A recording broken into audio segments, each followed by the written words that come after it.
Hello, welcome to The Rest is History and our ongoing World Cup epic. And today we are discussing one of the great titans of World Cup football, Argentina. And Dominic, we talked a lot about Argentinian history, didn't we?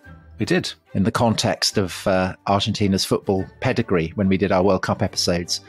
But you have got a kind of slightly left field theme today. Anyway, you explain. So, we have done quite a lot of Argentinian history this year. We did 4 episodes on the Falklands War, and then we did the history of the World Cup, in which obviously Argentina do play an enormous part because they take part in the first final in 1930. And the story of football in Argentina is a fascinating example of kind of nation building and creating an identity. And in a way, there's an element of that in this story as well, because this story is a story about Patagonia and a particular aspect of Patagonian history, Tom. Patagonia?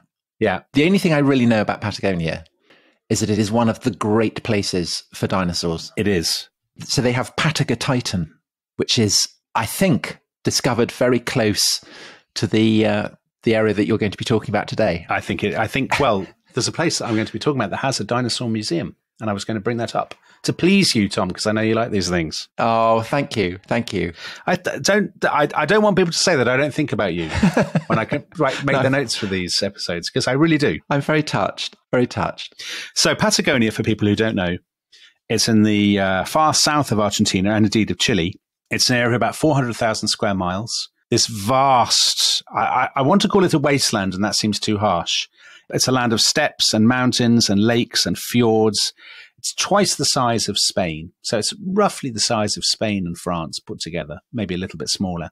So if you think about the population of Spain and France combined, so you're talking about well over 100 million people. Patagonia has a population of only about 1 million. So it's very, very underpopulated. And Dominic, would you describe it as a green, misty, mythical landscape? I might actually, Tom. A place of bards and is that where you're angling and for? Harps. Yeah, well, you're trying to give away where we're going. And choirs. Yeah, you're trying to give away where we're going. Rugby teams. So, but originally, when the Spanish arrived in the 16th century, there were people in Patagonia. It wasn't completely unpopulated. There were indigenous peoples who lived as hunter-gatherers, and they traveled around in little sort of dugout canoes in the fjords and the rivers and things. Later on, some of them rode horses. So these were groups of indigenous peoples called things like the Tehuelches and the Chonos, and they're pretty much all died out now. And when you say died out, do you mean wiped out? Sometimes by violence, some more often by disease, or simply, frankly, assimilation. So their distinctiveness has faded. Their distinctiveness has been eroded. They haven't completely disappeared, but largely disappeared. There was another group called the Mapuches. They moved south in the 16th century from more northern areas of Chile and Argentina, pushed south by the Spanish. And they're actually the largest indigenous group that are there today. So Europeans arrive in Patagonia in the 16th century, most famously Magellan, Ferdinand Magellan, who sails around the world. He lands in August 1520, and it's there that Patagonia gets its name. So one of his, this chronicler who's kind of traveling with him, who's called Francisco Vázquez, he calls them after a character called Patagon, who is a giant in a kind of one of those very early novels that you get in Spain. Sort of a Tyrol Leblanc, that kind of thing. Exactly. So it's one of those chivalric novels. And Dominic, it's wonderful. So I hadn't realized that it was named after a giant, but that again is perfect, bearing in mind the gigantic size of the dinosaurs that once roamed this landscape. Back on the dinosaurs again. Yes, but despite the dinosaurs, Tom, Europeans do not move into Patagonia in large numbers. By the way, if anyone wants to read about Patagonia per se, you must have read this, In Patagonia by Bruce Chatwin. Yes. Have you, Tom? Brilliant, kind of haunting, beautiful book. One of the great examples of travel literature. I absolutely recommend it. Anyway, Chile and Argentina become independent in the 19th century, and they're kind of competing a little bit for Patagonia. The border is not set. Nobody really wants to go and live there, but they want it anyway. So they're sort of bickering about where the border will be. Will it be along the top of the Andes, Or will it be the drainage basins of the rivers? This is very geography. So I don't actually really know what that means. But anyway, if this is a crucial question and very important for Chileans and Argentinians, the issue is, how can they persuade anyone to go and live there? Because obviously, if you emigrate to Argentina from Spain or from Italy, where most people come from, you don't really want to go and live in Patagonia in the sort of steppes and lakes and fantastic mountains. You know, Gore-Tex hasn't yet been invented. Right. So you want to go and live in Buenos Aires and drink Malbec and eat steaks and, you know, dance and invent the tango. Yeah. Right. Talk to the ancestors of Borges. Patagonia is not for you. However, this is where a man enters the story, Tom, called Michael Jones. And could he conceivably be Welsh? He could be Welsh. I swore when I prepared this that I would not attempt Welsh accents, because for an Englishman to do that, even though I do have Welsh blood, Tom, for an Englishman to do that would be a terrible, terrible thing. But I may sometimes slip. And so if you hear a Pakistani gentleman right, exactly. on this podcast, it's Dominic pretending to be Welsh. Because that is the stereotype. When English people attempt a Welsh accent, they end up sounding like they're from Karachi or something. Yes. So Michael Jones is born in 1822. He's a Congregationalist minister. And he has gone down in history as the founder of Uladva, which means the colony. Now, I should warn you, there are a lot of Welsh in this podcast. And so, again, for the Welsh listeners, there will be a lot of absolutely atrocious. I mean, Welsh is impossible, absolutely impossible to pronounce as an outsider. And I don't say that in a spirit of not having attempted. I've actually looked up a lot of these things and made a real effort, but it'll almost certainly be abject. So I apologize for it in advance. Anyway, he is born in, do you want to know where he's born, Tom? Merthyr Tydfil. No, Llanrwthyn, in Meirioneth, which is in Gwynedd, which is in North Wales. So he's born there in 1822. He's very serious. He's very Welsh. He's very nonconformist. He spent a little time in America, and then he comes back to become the minister at Bullnewydd in Carmarthenshire. Anyway, there he is in Bullnewydd. And he is a political radical. He's a nonconformist, and he is horrified by something, Tom, which he has every right to be horrified by. In the 1840s in Britain, there was a big inquiry into education in Wales, which many of our Welsh listeners will immediately be gnashing their teeth and, you know, rending their garments. And Dominic, it's possible that we will already have discussed this. Oh, my word. It's just what happens when you do things out of order, Tom. Yeah, so we're recording this before we do our episode on Wales. Yeah. Which I suspect that this topic will come up. So we may already have mentioned it, but just in case we haven't. Exactly. Sometimes we've had grief on the rest of this history for not doing enough Welsh history. Now we're doing loads. So Welsh is everywhere. All right. So there's a big inquiry into education. And they say, don't teach in Welsh. It's backward. It's rubbish. Teach in English. The historian Kenneth Morgan, Tom, he calls this the Glencoe and Amritsar of Welsh history. Strong words. Strong words indeed, yes. Because kids in Wales had to, if they spoke Welsh, they were punished. So a lot of schools used something called the Welsh knot, where they hung something around your neck and it had the letters WN on. So Welsh knot. And at the end of the day, that basically that if you spoke Welsh, the Welsh knot was put around your neck, and then the next person to speak Welsh was put around his neck. And at the end of the day, the child who had the Welsh knot around his neck was beaten. There's an element of a fun game about that, but also an element of torture and of repression of a language. So, but as I have learnt from Martin Jones's book, it's more complicated, isn't it, than just it is a bit kind of English supremacy or whatever. It's people in Wales wanting their children, Welsh parents wanting their children to be able Tom, to. we're doing a podcast about Wales now. We shouldn't. This is about Argentina. Okay, sorry. Yes, sorry. Anyway, listen. It's anarchic already, and we haven't even gone into some of the Welsh words. Michael Jones, he is outraged by this, and he wants to set up a new Wales. And he thinks about doing it in America, but he's been to Ohio, and he thinks rubbish, no good, because he notices that when Welsh people go to America, they lose their Welshness very quickly. They become assimilated. They're surrounded by English people and Germans and whatnot, and the Welshness evaporates. He doesn't like that. And this would not be the first time it had happened, that Welsh people had gone to North America and lost their Welshness. Because, of course, there is the famous tale of Prince Madoc. Are you familiar with? I'm not. So the story is that in the end of the 12th century, the late 12th century, the reign of Henry II, the son of Owen Gwynedd, Prince Madoc, is so upset that he and his brothers are squabbling and fighting and killing each other that he sails across the Atlantic and founds a Welsh colony in North America. What? Post-Vikings, but pre-Columbus? Yes. So 300 years before Columbus. Crikey. I haven't heard this. This definitely happened.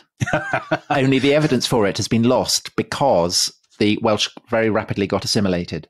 But Jefferson believed it. Into Native Americans? Yes. There are Welsh Native Americans. This became something that was very strongly believed in the Elizabethan period, where it was used as a justification for, ironically, English rule in North America, because they said that, well, Elizabeth is a Tudor, therefore she's kind of Welsh, so therefore she can lay claim to the whole of North America. I think that seems absolutely reasonable. And this was a tradition that passed down, as I say, to Jefferson, who, when he sent off Lewis and Clark on their expedition into the wilds of North America, one of the things, well, there were a paleontological link. He wanted them to find mastodons because he believed that they were still out there. But also he wanted to find the Welsh-speaking Native Americans that he thought would be out there as well. And what luck? Not much luck. Oh, that's a bit disappointing. Well, because they didn't exist. They'd been assimilated. Right. Well, illustrating the Michael Jones's point. Michael Jones's whole point. Yeah. Michael Jones. I don't know whether he knew about this. What was he? Prince Madoc. I bet he did. I absolutely bet he did. Because Welsh nationalists were obsessed by Prince Madoc. Right. Okay. Well, that's nice. So I promise we will get to Argentina. Michael Jones is sitting there back in Wales and he thinks, where should we go? He has various plans. He thinks about going to Australia. He thinks about going to New Zealand. He thinks about going to Palestine, Tom. That would have thrown a whole new element into the Palestinian issue. Well, particularly since there is also the tradition of the British Israelites, that the lost tribes of Israel came to Britain and were the Welsh. Wow, I didn't know that. Yeah. So, oh, wow. That's... the whole matrix would have imploded. It would have done. But his great plan initially is for Vancouver Island. He thinks Vancouver Island should be a bit of a Welsh colony. Then for some reason, I don't know what that reason is, he decides no, Patagonia. And maybe the reason is this, that the Argentines are quite keen on this because, as I said, the Argentines and Chile, the border is not yet established because there's business of drainage basins, Tom. Yeah. So the Argentines think a load of Welsh people are going to come over here, settle this on our behalf. Brilliant. It's win-win. So they offer Michael Jones 100 square miles along the Chubut River in Patagonia. They pass a law to give it to the Welsh, and I quote, for the purposes of tilling the soil, improving industries, and introducing arts and sciences.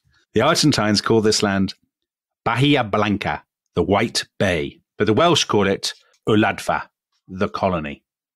And there's an exploratory visit in 1862 by a man called Captain Love Jones Parry. Captain Love? Love, yeah. He's called Love Jones Parry. He's a great fellow, Tom. He was educated at Rugby in Oxford.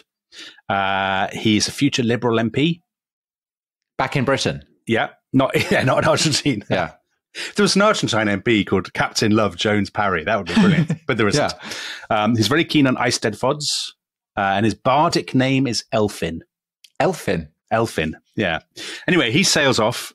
He goes to Buenos Aires, talks to the Interior Minister, who's called Mr. Rawson, Guillermo Rawson. That's a good Spanish name. Yes. Then they sail down to Patagonia to have a look. They land at a place which they name it after Captain Love Jones Parry's baronial estate in North Wales. So he's he's a bigwig. Grand man, yeah. He's a grand man, and he has an estate called Madryn. And there's a town in Argentina called Puerto Madryn to this day, one of the major Patagonian settlements, actually. Anyway, he comes back, and he's very Eric the Red-like. So he comes back to Wales and he says, oh my God, this place is absolutely brilliant. Absolutely. It's verdant. It is green. It is perfect for farming.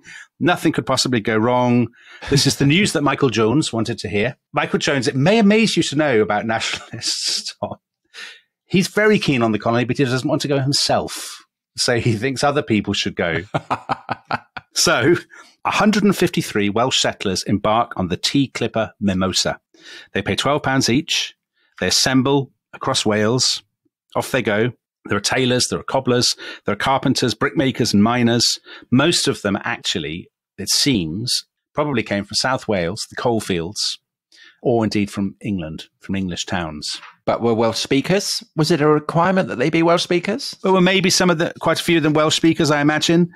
Was that a requirement? No, I don't think it was. But I thought the whole aim of the colony was to set up a Welsh-speaking... Well, you know how these things are. I think there's a slight difference in what's happening in Michael Jones's mind and what's happening in reality. I mean, a lot of them are Welsh speakers anyway. Maybe Okay, right. I would be very interested to hear our Welsh listeners' views on this, because they will maybe know more about it than I do.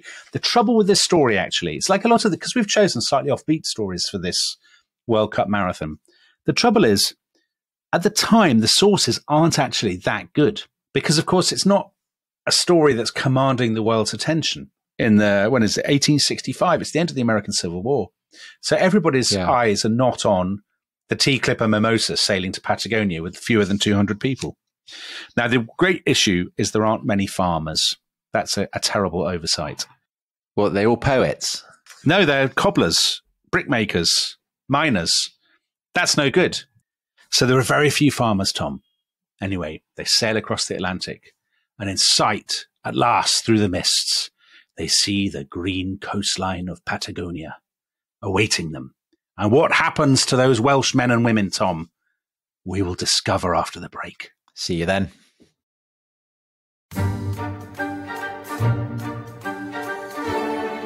Hello, welcome back to The Rest is History. We are covering Argentina, or more specifically Patagonia. And Dominic, you left us on a thrilling cliffhanger. What a cliffhanger. The Welsh colonists have arrived in Patagonia without farmers to become farmers. And I suspect that may prove to be a mistake, does it? Absolute disaster. Yeah, they arrived summer of 1865. For us, the winter of 1865 in Argentina, they arrive, and I imagine, I said before, it was a little bit like Eric the Red overselling Greenland. They get off the ship and they say, oh, or they're Welsh, they say, oh, and they are very, they've been on the ship for 2 months, Tom. So it's the late winter, I suppose. They don't have much food. They've run out of water. And they just think, oh, geez, this is not what we were sold. It's incredibly cold. It's very miserable. The land is utterly unsuitable for farming, which is why nobody lives there in the first place. They actually have to live in caves at first. But that's quite druidical, isn't it? Very druidical, I suppose. But that's not really what they're encouraging. I have a sense that Michael Jones back in Wales would very much welcome the cave dwelling. But the cobblers, miners, and so on are thinking it'll be a bit more like Australia. I think that's how they imagined it would be, and it isn't. Anyway, they arrive there. They build a little fort in the valley of the Chubut River, which is now the town of Rawson, Tom, named after the interior minister who gave them the land. Mm-hmm. They built a fort. The fort was washed away by a flood, so that was very unfortunate. Some of them died. Some of the children died. Again, very unfortunate. One nice bit so one of the odd things about this series is it has, unusually for the rest is history, people behaving quite well. They get on quite well with the local indigenous people, the Tehuelche, who show them how to hunt. They show them how to hunt things called guanacos. Do you know what they are? No. They're a kind of llama. So it's a bit like the Mayflower. It is a bit like the Mayflower. Yeah. Do they have kind of Thanksgiving where they eat a llama? Yeah, some barrabrith. Llama and leeks. Exactly. No, they don't, or not that I know of. So the Welsh, they make friends with the indigenous people. Over time, they establish Argentina's first irrigation system, Tom. Very impressive. Do they? And they actually start to grow wheat. So they are making sort of inroads. And so how much of a feat is that?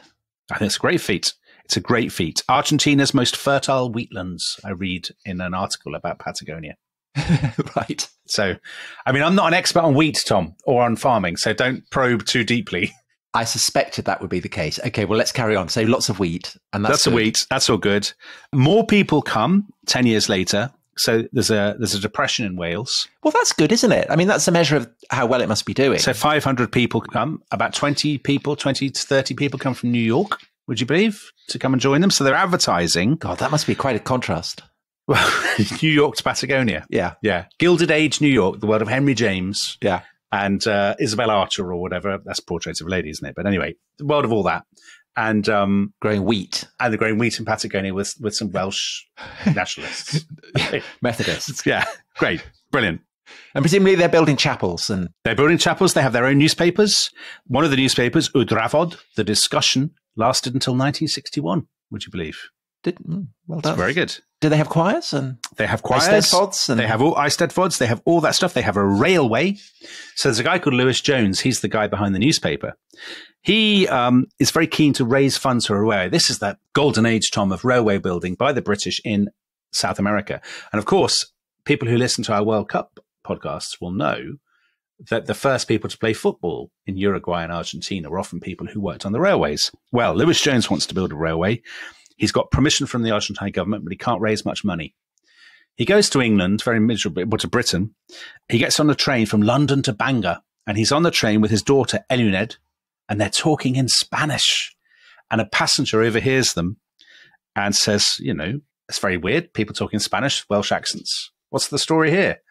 He explains, he tells them all about his railway plan. And this man, who's called Mr. Bell, is an engineer, Tom. Oh, brilliant. And he says, I'll set up a company for you in Liverpool, which he does. And they build a railway. Loads more Welsh settlers arrive, all going well, 400 more people. By the late 1880s, the railway's done. And the town at the railhead, they call it Trelw, which means Tr is the Welsh for town, and Lw is Lewis Jones. So it's named after Lewis Jones with his journey to England. They also go on an expedition to the Andes. Very excitingly, they decide let's try to expand our colony into the Andes. This doesn't go so well at first. 4 Welshmen, led by a man called John Daniel Evans, they go into the hills and they're attacked by Tehuelche Indians, because this is the period in which governments across South America are sort of trying to expand their grasp. They see themselves very much as modernizers, and nationalism is a huge part of that modernization project. And that often means pacifying Indians and sort of bringing outlying bits of their territories into the orbit of the metropole. Because they want to draw lines on maps. Because they think they're terribly modern. They think, you see this in Brazil. We talked about this with Brazil. We talked about this all the way back in the Weird Wars podcast we did. I talked about the war in Canudos I think that was in the late 1880s. The Brazilian government fighting this kind of commune of ex-slaves and things. There's this real sense of sort of trying to iron out discrepancies. Yeah, and nothing more modern than wiping out indigenous peoples in remote corners of the world. Exactly. The Indians are very concerned about this. So when the Welsh pitch up, these Welsh guys are attacked by the Indians. 3 of them are killed. John Daniel Evans escapes. It's absolutely in the middle of nowhere, this place where this happens. But the Welsh know it to this day, Tom, as Dyffryn y Merthyron, or as you and I would call it, the Valle de los Martires, the Valley of the Martyrs. So if I ever went to Patagonia, I would definitely go to the Valley of the Martyrs.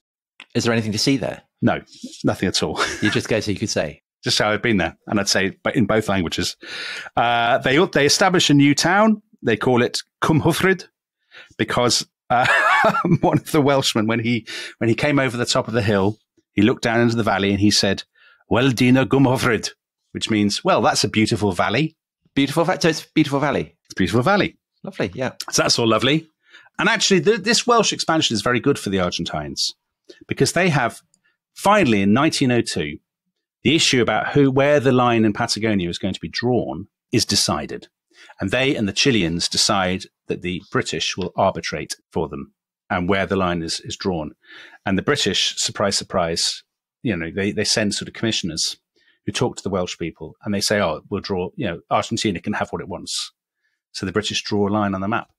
So the Argentines don't mention that when they're accusing us of piracy. No, they don't, do they? When they're dressing up, who are they dressing up as pirates? Mrs. Thatcher and Mrs. Thatcher and the thingy Billy World Cup Willie from the 1966 World Cup. Yep. Yeah, you don't hear much about this line drawing in the Andes. So actually, in many ways, this is a tremendous success. And actually, by the beginning of the First World War, in the lower Chubut Valley, which is the sort of place where the Welsh have gone to, there are about 12,000 people. In sort of northern Patagonia, generally, there's probably about 25,000, 23,000, 24,000. And what language are they speaking? Welsh, English, or Spanish? Well, this is the issue. They're actually speaking Spanish, Tom, very disappointingly, because of those people, only about a fifth are Welsh.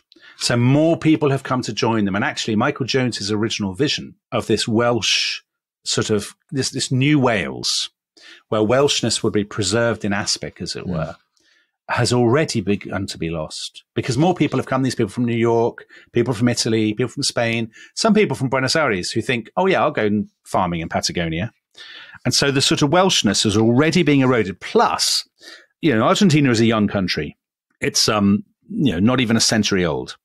So at the end of that first 100 years of its life, you start to get much more interventionist Argentine governments, which are much more determined to be modern and to stamp their authority on the lands they rule.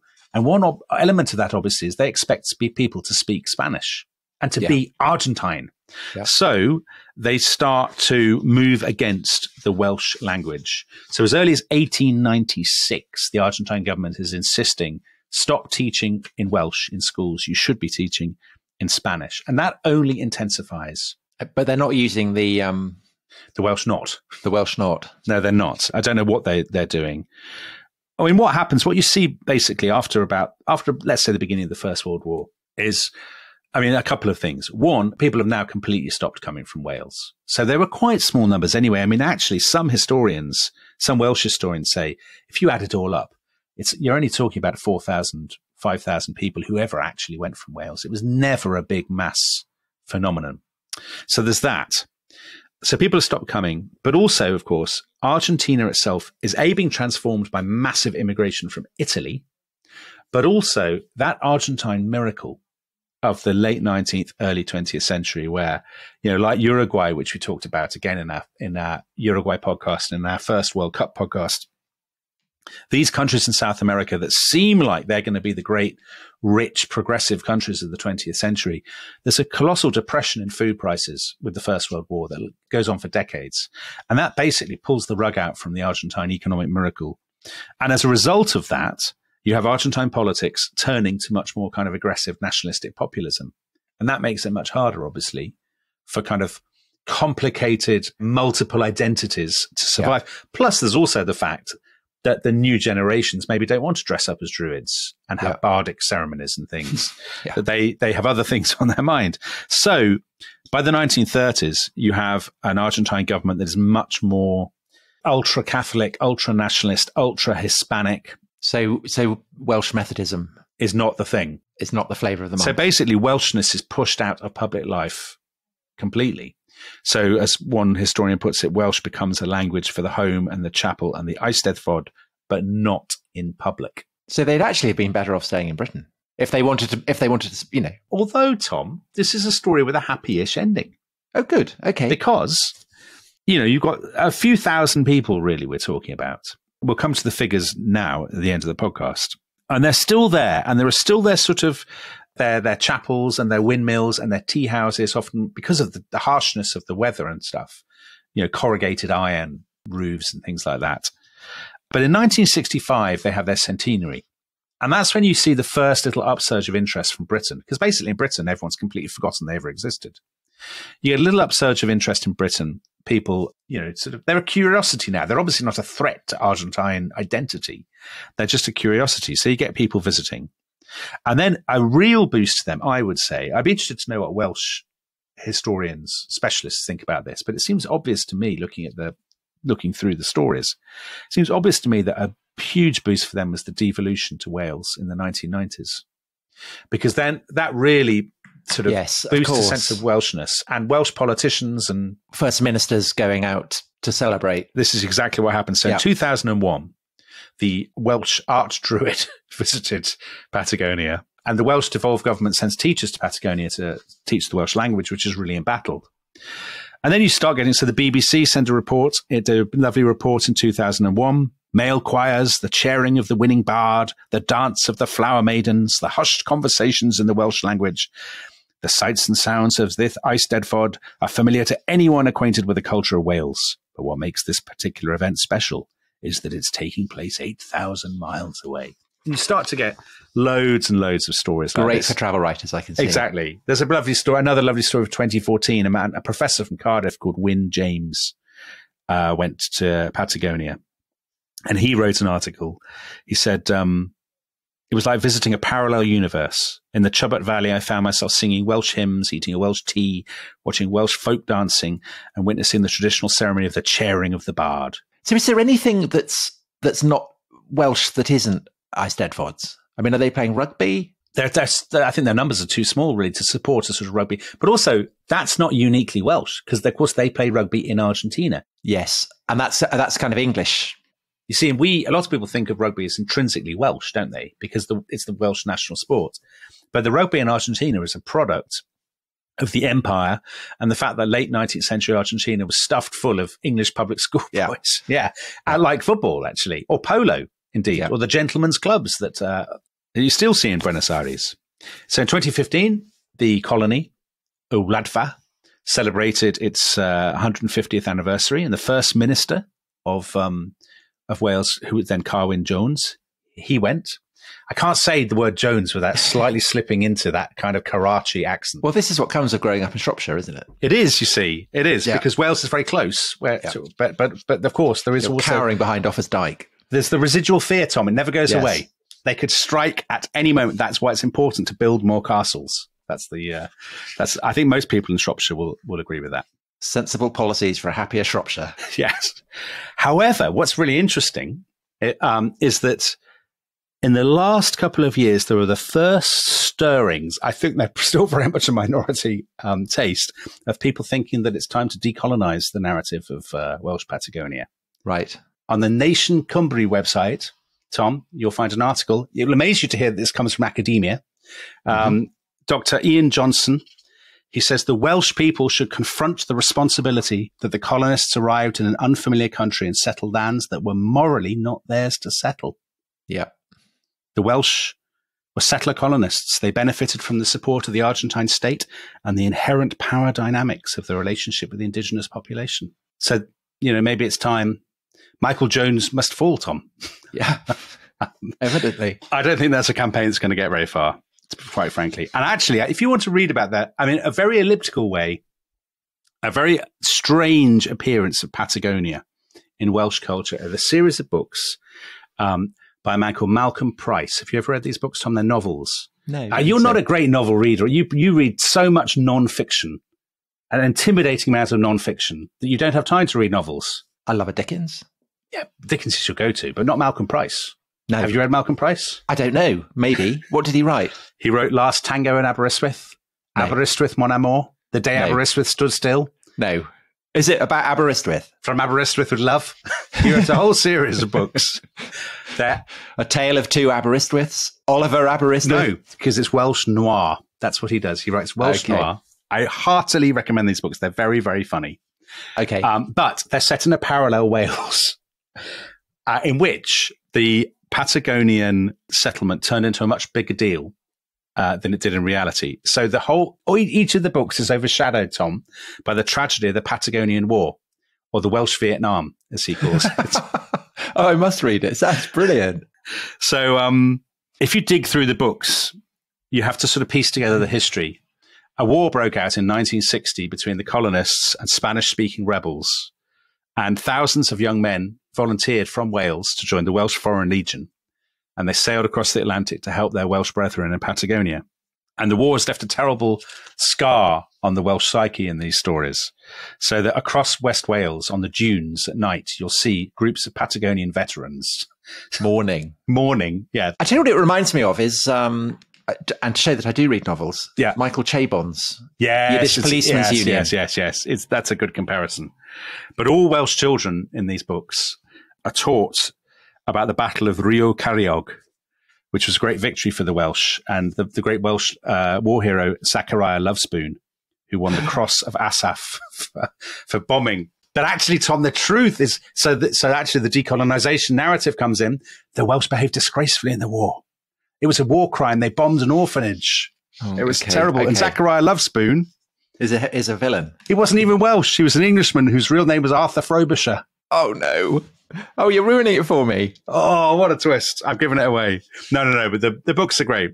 The books are great. I'm going to order them. So that concludes, Tom, our journey to Argentine history. So people who are listening to this thinking, Perón, Evita, Gauchos, Borges, fine wines. No, you've been cruelly disappointed. I don't think cruelly at all. And yet I hope entertained.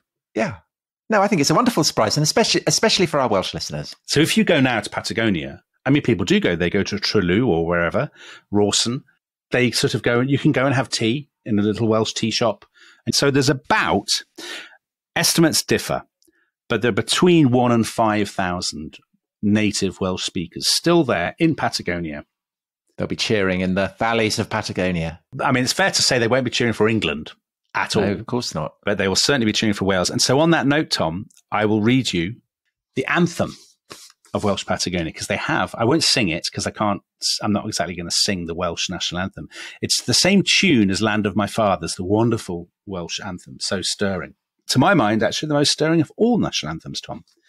And Lewis Evans, who was the printer who set up the railway and stuff, he wrote it in about 1875. And this is the English translation. Patagonia is dear to me, the new land of the noble Welsh people. True freedom we breathe in our new country, far from the reach of oppression and betrayal. The Welsh have been lying broken in scorn. Well, thanks to the Radfa, from dust we are reborn. Our language of old we laud and esteem, while Camwy flows with shining stream. Let Welshmen submit to the English no more. Their oppression is ended and silenced their roar. Radfa we praise, while the great white Andes, with its peak in the chamber of dawn. It's like listening to Michael Sheen. And on that bombshell, adios. Bye-bye.